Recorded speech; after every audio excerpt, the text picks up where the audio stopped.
A very good day, my dear student. Today we will learn chapter number 8, that is more on Synfig Studio. Let us see.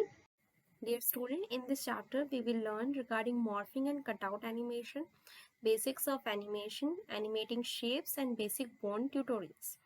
So students, can you see these two types of images? How many people are there in these images?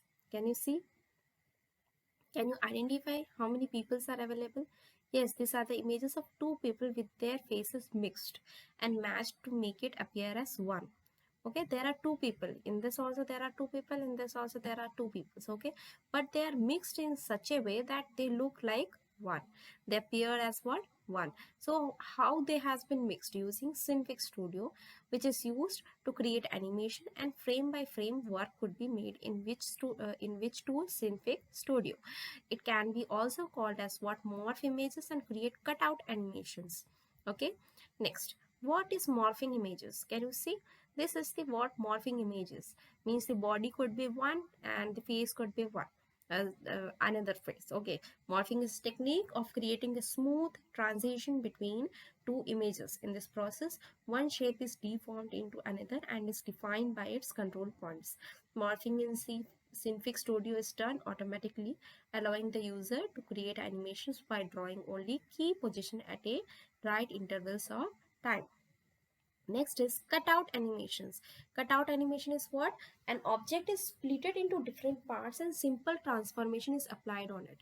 Like in one uh, one split it will be standing position, in second slip it will be in a bending position, in the third step it may be in a playing position, and there are various simple tools, simple steps and being applied, and all together if we will join it will be an animated form.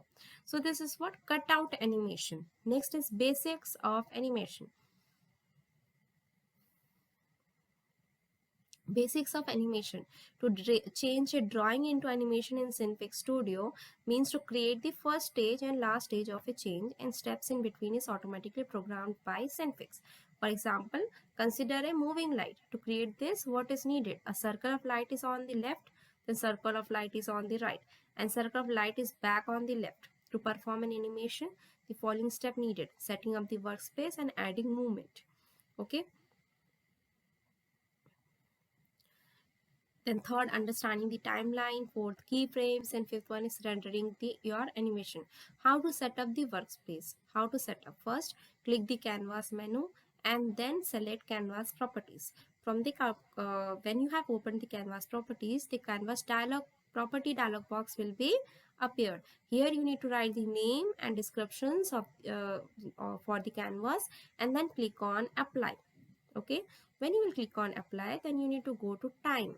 After applying, you need to click on time tab and then edit time. Which time you want, how many time you want, like 2 seconds animation to be made or 3 seconds, any time you can keep up. Okay, next, create a background to the canvas by drawing a simple black rectangle with the help of a rectangle tool. Now draw a circle of different color with the help of circle tool and select the transformation tool and click the circle to adjust and fit it inside the black. See,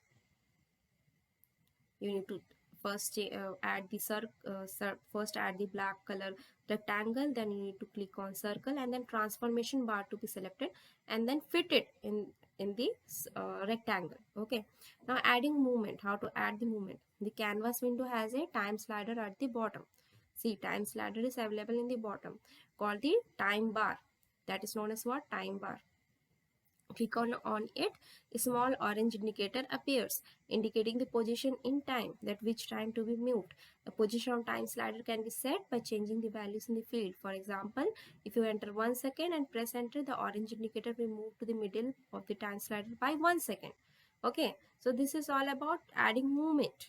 Okay, next, understanding the timeline. 1 second is 10f, represent a specific point. Now 2 second will be 20f. Okay, by default each second is divided into 24 frames and the frame marking begin at 0. Okay, next is your keyframe panel. What is keyframe panel? It displays the start time, length, jump, and description. That is known as what? JMP. Okay, JMP are the links, just like web links. Clicking on them will jump the indicator in the time. Okay, next is your, the user need not go to the last keyframe at 2 seconds and move the circle back to the left, as the keyframe is set default to 0.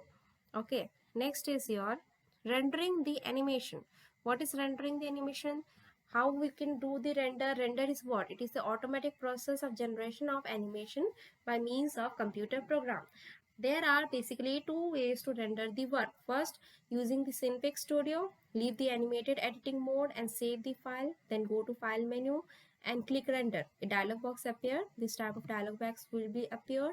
Change the file format to GIF and click render. Okay, it will, GIF means what? It is animated type. Okay, so it will be output, you can see same in any of the browser. Okay, next, second part is your command line program called Cinefig. To use the command line instead of the menu to render your animation, open the Windows terminal, enter the file name you have entered and run. Animated GIF can be viewed in Firefox or another browser. Next is animating shapes. What is animating shapes?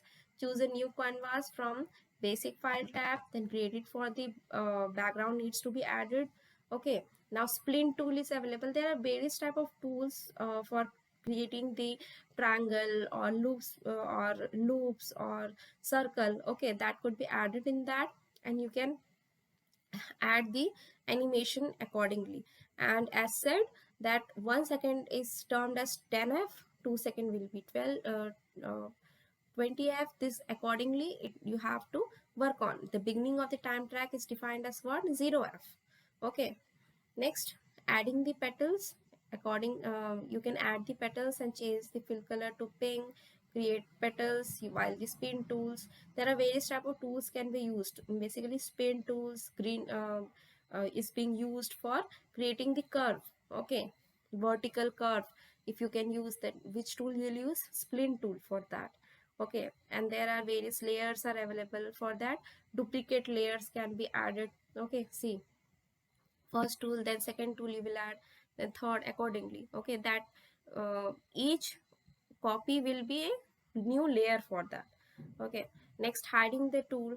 To hide it, to show blossom of the flower, each petal should appear one after the other. So you can use the transition time, that in which time they should be appeared, each petal should be appeared. For that you can add each timing for all the petals. Okay, now next is a basic bone structure in an animation. This kind of animation is used to show movement in a locomotive organisms like humans and animals. To understand the basic of bone movement, we shall take the example of an arm. Prepare the joints first, like rigging the arm. We need to assure that the joints rotate properly or not. Okay, it should be noticed that the lower side of upper arm is straight. Okay, so these are to be first of all focused. See, first we have to divide it in three parts. First is lower part, then middle, and then third. Okay, and then we need to join it accordingly. So first we need to draw these three parts, and then we need to add the bones. How to add? To add the bones, you need to right click on any layer in the layer panel and then choose new layer. A new skeleton layer will appear in the layer panel alongside with the small bones in the canvas. The skeleton tool is available for joining these three. Okay, now they are, now put the skeleton layer above the arm and group it. The green handle of the bone is origin. See, this is the skeleton tool. This one, this tool is a skeleton tool. Orange handle determines the length of the bone, and the bone should be moved towards the shoulder and stretched in a move. Right click on any of the handle of the parent bone and then click create child bone. So this is your parent bone and this is your child bone. Okay, and then attach the bone accordingly. Okay, all the child bone and parent bone to be attached. Okay, so this is what your more on Cinefig, how to add this all layers accordingly. Okay, thank you students.